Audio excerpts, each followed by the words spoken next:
Hello, a very good afternoon and a warm welcome to the Sachsenring in Germany ahead of round 10 of the MotoGP World Championship. Delighted to be here, Jack Appleyard as ever, alongside, I'm pleased to say, fit and healthy and back with us, Simon Crafar. Simon, good to see you back and looking well. Everything okay? Oh, good. Sorry about going missing from it. COVID finally got me, but brand new again now. Great to have you back. We're going to touch on what we can expect this weekend at the Sachsenring, where, of course, a new King of the Ring will be declared. Marc Marquez unbeaten on his last 8 visits to the circuit, but of course, the 8-time world champion not here this weekend. So who is going to take his crown? Before that, though, it's not very often that myself and Simon ask you guys at home for a little bit of help, but we do need some assistance from you. We want to hear your voice, your opinion, your thoughts, and basically we want you to try and help us improve the sport that we love, of course, MotoGP. Today launched the MotoGP Fan Survey, the world's biggest, probably the most important we've seen in quite some time. And it's quite simple. All you need to do is head to MotoGP.com. You'll be able to find the link there. The survey itself will only take no more than 5 minutes to fill it in. And it doesn't matter whether you sat at home and you watch every second of every session, or whether you drift in and out of MotoGP, you watch the odd race from here to there. No matter what it is, fill it out, give us your opinion, help us improve this sport, and pass it on to your friends and family as well. I know you've already done it, Simon, to help us out, which we very much appreciate. So it's your turn back More home. of me. Yeah. You're allowed to put more Crafar, and I'm sure what you ask, you will get. He's back anyway, so don't worry. So let's touch on what we can expect this weekend, because we come here 2 weeks on from the Catalan Grand Prix, where we saw a superb performance once again from Fabio Quartararo, the reigning world champion, taking another huge step towards defending that world championship. Simon, he is riding as good as he ever has done at the moment. He's on the crest of a wave, in incredible form. Are we going to see that stop this weekend, or are we just going to see more of the same from the Frenchman? Well, going on the season so far, I mean, he's the man to beat. You know, consistent excellence. Like I always say, I'd be really surprised if it changes here. From day one in MotoGP, he looked strong here. Remember, he was so angry with himself, falling off on the first lap. Back on when he was on the Sepang Petronas back machine. In 2019. Yeah, and I think he's strong here. There's no long straights. It's all about the corners. Fabio's fantastic at the turns, entry, mid, exit. So he's going to be the man to stop. I know we always say it's very unpredictable, MotoGP, so it's really hard to gauge who else is going to be there.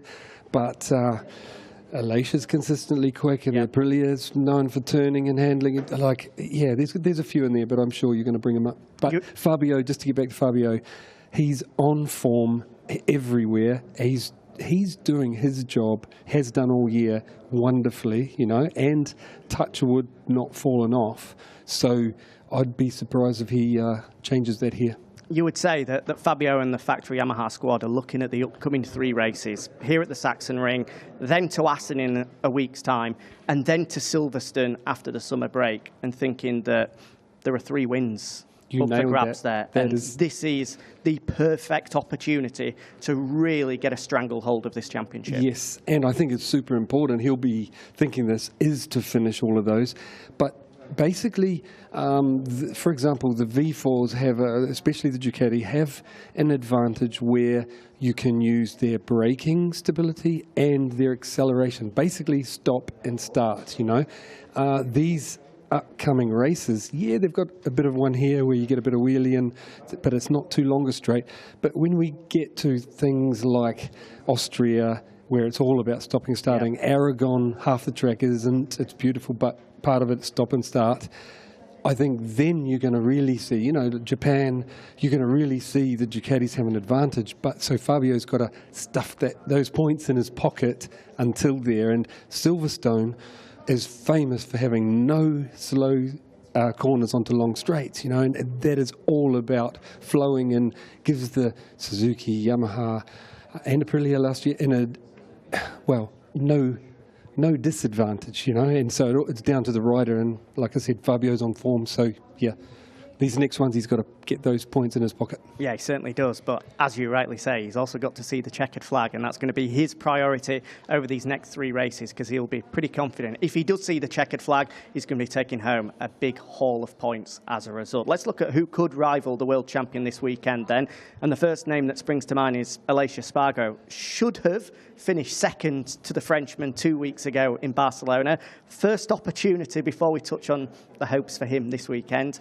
For Simon, you to give us your thoughts on that quite remarkable final lap. Everyone has seen it by now, a viral clip of Aleix, unfortunately, miscounting the lap, celebrating as the last lap started, eventually coming across the line in 5th. What did you make of it? Look, it was clearly a mistake on Aleix's part, but I really felt sorry for him, because from knowing what goes into riding the bikes and managing, and you're so focused on this Rivola walking away. It doesn't get any easier to watch, does it? No. And so he's thinking he's finished there, now he's about to click. Oh, no. And look, the rider is so focused about managing the tyres, making no mistakes, every inch of that track, putting it all together to get the result. And sometimes riders focus so much on that, other things slip by, like basically keeping an eye on things like temperature and, you know, other things outside the priority job sometimes go past and riders make a mistake. But that's such a big one, you know, and affected the results so seriously. He mentioned about the tower, you know, he was watching the tower, and the Catalunya circuit, the circuit of Catalunya, is well known for counting the last lap as 0 because the leader's gone across. And I'd be surprised if it wasn't from now on unified kind of across the whole World Championship. Everywhere we go, it works. 1 lap, you know, is the last lap. So I'd be really surprised. So yeah, there's the poor guy realising or soaking it in what he's done after all that good hard work from everybody. Yeah, it must have really stung. But I'll be honest, from a rider's point of view, someone asked, how do you cope with that? That is much easier to cope with than wobbling around at the back. That's what's hard to cope with, you know, or falling off. You know, even falling off is better than wobbling around at the back. So from a rider's point of view, he'll bounce back from this, no problem. That was going to be my next question. You could see just how mentally distraught he was afterwards, in physical tears, didn't want to speak to the press on Monday following the test as well. Are we going to see any after effects from that? No, I would say no. Look, you know, the after effects are more like something else has come up here. But no, he's on form, he's riding well, the bike's working, they've just got to keep doing what they're doing, you know. So, like I said, that's easier to take than a lack of form or speed. It was a good day in the championship for Fabio Quartararo, because not only did Aleix Espargaro miss out on a valuable 9 points, but one of the pre-race favourites, Pecco Bagnaia, didn't make it past the first corner, caught up in, I'm sure, what you've seen by now, the big crash involving Takaki Nakagami and Alex Rins. Fortunately, both of those riders have been declared fit and will be riding this weekend in Germany, which is great news. Again, Simon, we've not had the chance to ask you, what did you make of that crash with Taka, with Pecco and with Alex? Put me on the spot. I know, sorry. No, I've got to be just honest and tell you what I saw, and that is someone making a mistake, you know. Yeah. And I think the wings came into it. Look, Tucker got a fantastic start, you know, because he was in the position. It wasn't all done on the brakes. He made a great start. Honda have been the best off the line all year. Well, Paul was alongside him as well. They both made great starts. So he put the start together, did everything right. I even doubt that he went far past his brake marker, if at all. You know, he put it all together. It's just he got a bit of a slipstream, apparently, from the Duke, and you can see him behind there, meaning Bagnaia's Ducati. And at the moment, that is having some effect on the sport, you know, those wings. But the thing is, everybody's in the same situation. You know, he's got to take that into account. And the thing that I felt is that I would have growled at him from Le Mans, where I saw him push Fabio off the track on into the first lap, where he clearly couldn't run with Fabio. Fabio's at his home GP trying to win, and he pushes him off the track. So I would have already given him a warning, and maybe that would have made the Mugello incident with Rins not happen, but even if it did, I would have gone, hey, you're back in my office, you know, what's the story? So for me, he wouldn't even be riding here because the guillotine would have fallen after 2 warnings, so he wouldn't even start here. So I normally really agree with the race control guys because I am lucky enough to get to hear their reasoning, and it's sound, you know. I'm always right behind them thinking that makes sense. But I think this one I would have given Tucker a smack on the hand before and hopefully prevent it, or he wouldn't be riding here. That's my opinion. You asked. Yeah, exactly. It's a contentious subject with lots of opinions on either side, but the facts is that Tucker will be riding this weekend, which is good to see as well, because that was a huge, huge impact on the rear wheel of Pecco Bagnaya's tyre. Let's talk about Pecco then. That's the man I want to speak about in particular, because, yeah, things haven't gone his way this year. He's had a lot of misfortune, but we've already touched on these 3 Grand Prix coming up that seemingly are going to be in Fabio's favour. Here in particular, and Assen, not particularly known as Ducati circuits. They've not really got a good track record there. How much is his title hopes in danger at the moment? It feels like it's drifting away ever so slightly. Yes, but I mean, if you're purely thinking about these circuits we're coming to suiting his machine and advantage, then no. But Pecco is amazing at getting that bike stopped and turned, you know, like as amazing as Fabio is at it, now that he's got that front feel back and that. I think he can still do some damage. He'll be there. And our sport is cruel. Regularly you're going, oh no, you know, just like last weekend, the same can happen to Fabio. So I'm not saying I want it to by any means, because I love watching his form at the moment, but things can happen in the sport and turn it all around. Fabio can lose a race or 2, you know, and having to come back with injury, which happens. So what I'm saying is that it's far from over. We're not even halfway, numbers-wise, and yeah, lots of points to go. And Bagnaya's on form, riding well, you know. So, and if anyone can make the Ducati work at these tracks, that it shouldn't have an advantage. For example, Misano, and you know, he was almost going to win. Well, he looked like winning in Misano, where you wouldn't count that as a full-on Ducati track. So he can do it. It'll be one to watch. Those 3 have been the key contenders this year so far.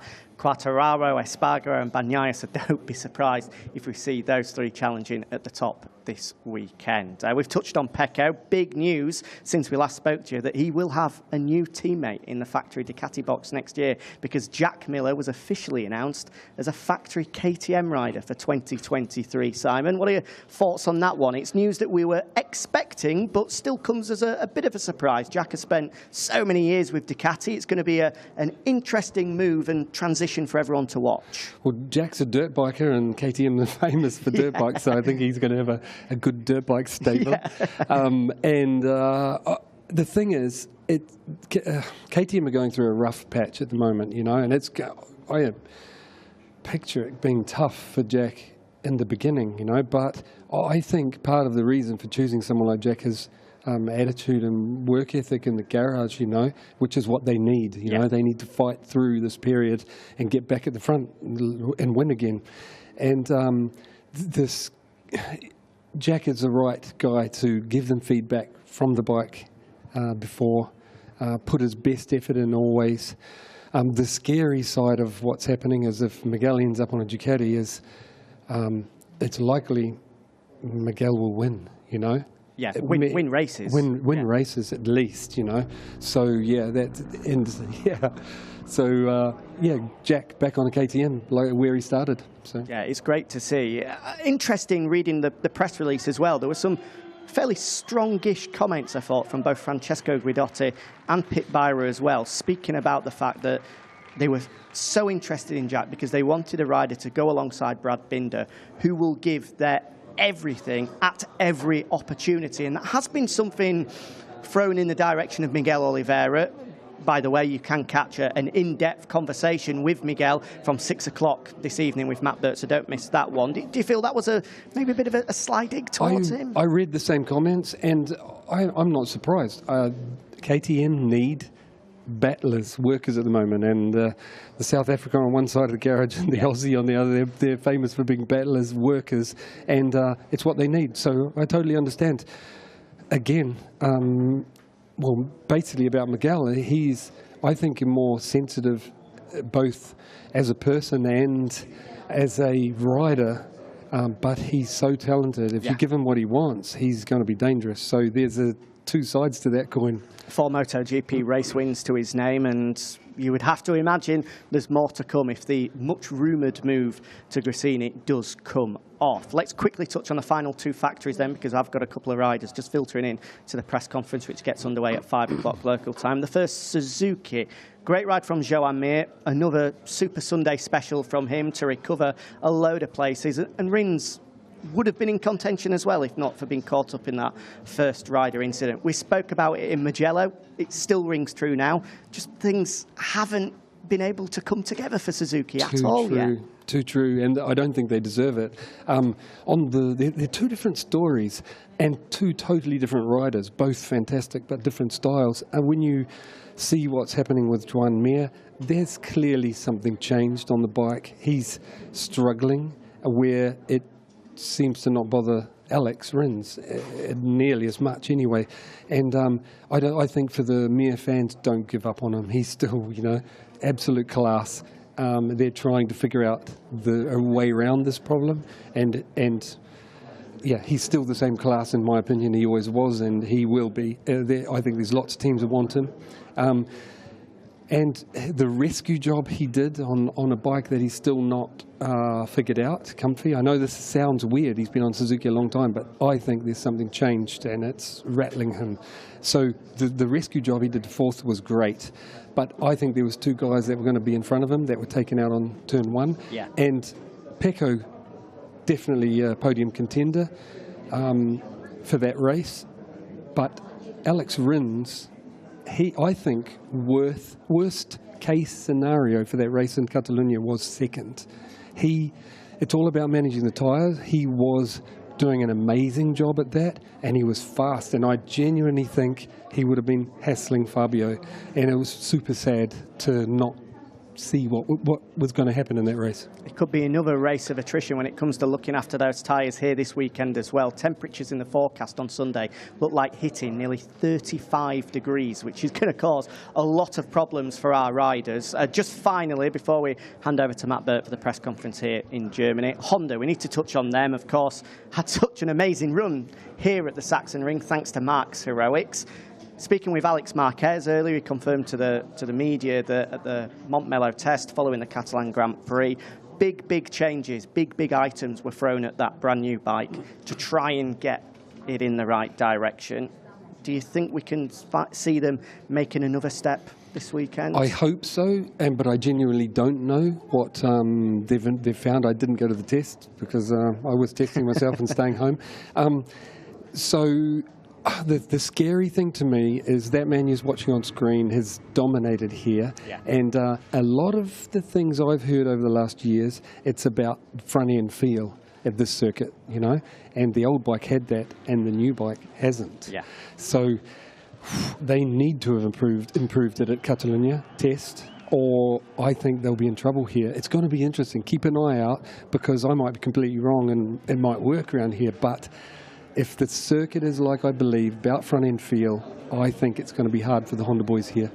It's certainly going to be difficult for them to follow on the run that this man here, Marc Marquez, has been able to put together. As I said, unbeaten in his last 8 visits to the circuit. A remarkable run. He is the king of the ring for the reason, but that throne has been vacated. So who is going to claim it this weekend at the Sachsenring? We'll be able to hear the thoughts of our 3 main championship contenders, Fabio Quartararo, Aleix Espargaro and Francesco Bagnaia very shortly. Plus, Jack Miller will be speaking about his brand new KTM factory deal for next year. And once the press conference is done, don't forget, stay with us here on MotoGP.com and MotoGP social channels, because we'll have an in-depth exclusive live chat with Miguel Oliveira from 6 o'clock. All to come your way, but first let's hand over to Matt Burt for the press conference ahead of the German Grand Prix.